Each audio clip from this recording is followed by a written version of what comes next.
નમસ્તે વાલા ભક્તજનો, આજે માતા ધર્મસભા આગમન ઋતુનો બીજો રવિવાર ઉજવે છે।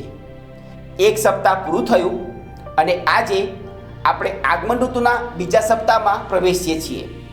ગયા રવિવારે ઈસુએ આપણને જાગતા રહેવાની હાકલ કરી હતી।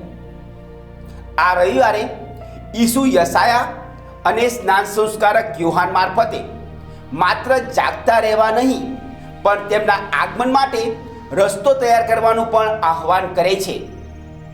આગમન ઋતુના પહેલા રવિવારે આશાની ક્ષિતિજ તરફ મીટ મારવાનો સંદેશ હતો, તો બીજા રવિવારે આપણા અંતરાત્માની ભૂમિને તપાસીને તેની સફાઈ માટે ઈશ્વર તરફ દોરી જનાર માર્ગમાં ઉગી નીકળેલા પાપોરૂપી ઝાંખરા, કાંટા અને જંગલી ઘાસને ઉખાડી નાખીને ઈસુના આગમન માટેનો માર્ગ તૈયાર કરવાનો સંદેશ છે।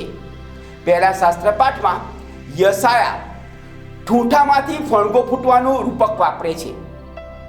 ઠૂંઠું એટલે મૂળ છોડને કાપી નાખ્યા પછીનો સાવ નીચેનો ભાગ, જે સામાન્ય રીતે ઉખેડીને બળતણમાં વપરાય છે।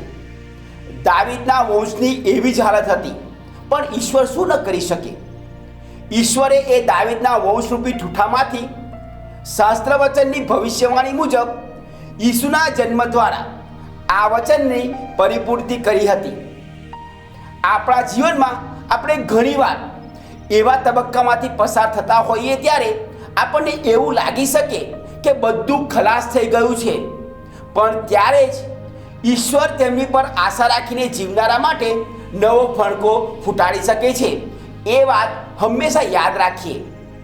આજના સુસંદેશમાં યશાયાએ જેમના માટે ભવિષ્યવાણી કરેલી તેવા એકલા અટુલા સ્નાન સંસ્કારક યોહાન અરણ્યમાં ઈસુના અગ્રદૂત તરીકે ઈસુના આગમનની છડી પોકારતા હૃદય પલટો કરીને ઈશ્વરનું રાજ્ય આવી પહોંચ્યું હોવાથી તૈયારી કરવાની હાકલ કરે છે। આગમન ઋતુમાં યોહાનની આ હાકલ આપણા માટે પણ છે। ઈસુની જન્મ જયંતિ પહેલાં આપણે ભૌતિક તૈયારી ઉપરાંત ઈસુના આગમન માટે આધ્યાત્મિક તૈયારી માટે ઈસુનો માર્ગ તૈયાર કરીએ। ભૌતિક તૈયારીનું તેનું મહત્વ છે અને એ ખ્રિસ્ત જયંતિની ઉજવણી માટે જરૂરી છે, પણ ભૌતિક શણગાર અને રોશની આપણા અંતરનો અંધકાર દૂર ન કરી શકે।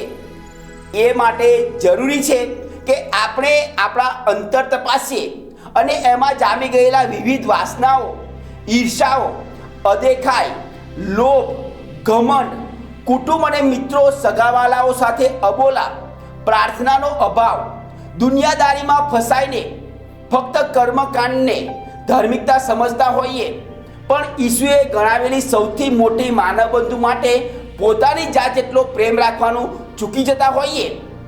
એ બધી ઈશ્વરને ન ગમતી બાબતોના જાળા દૂર કરીને ઈસુને તેમના જન્મદિવસે તેમને સૌથી પસંદ પડે એવી ભેટ આપીએ। રોમના ધર્મસંઘને લખેલ પત્રમાં સંત પાઉલ મોટી હાકલ કરે છે કે ઈસુએ જે દાખલો બેસાડ્યો છે એ પ્રમાણે એકબીજા સાથે હળી મળીને રહેવા માટે ઈસુના બધા અનુયાયીઓ એક જ પિતાના સંતાનો છીએ। તેથી એક મનથી અને એક કંઠે ઈશ્વરની સ્તુતિ તો જ કરી શકે જો આપણે એક જ ધર્મ વિભાગમાં જુદી જુદી ભાષા કે જુદા જુદા પ્રાર્થના હોઈએ તો પણ એક જ ઈશ્વરના ઉપાસક તરીકે પ્રેમ અને સદ્ભાવના સાથે રહીએ, અને તો જ ઈશ્વરને આપણી ઉપવાસના સ્વીકાર્ય બને। આગમન ઋતુ દરમિયાન ઈસુના આગમન પહેલાં આપણે ઈશ્વરને આપણામાં નવો ફણગો ફૂટવા દેવા માટે આપણી જાતને અર્પણ કરીએ તથા આપણા અંતરની ભૂમિ પર પાપરૂપી નિંદામણ દૂર કરીએ। શાંતિના પ્રતીક રૂપે સળગેલી મીણબત્તી આપણા જીવનમાં શાંતિકાર ઈસુની શાંતિ પ્રસરાવે એવી પ્રાર્થના કરીએ। આપ સર્વ ઉપર ઈશ્વરની ખાસ આશીષ સૂત્રો।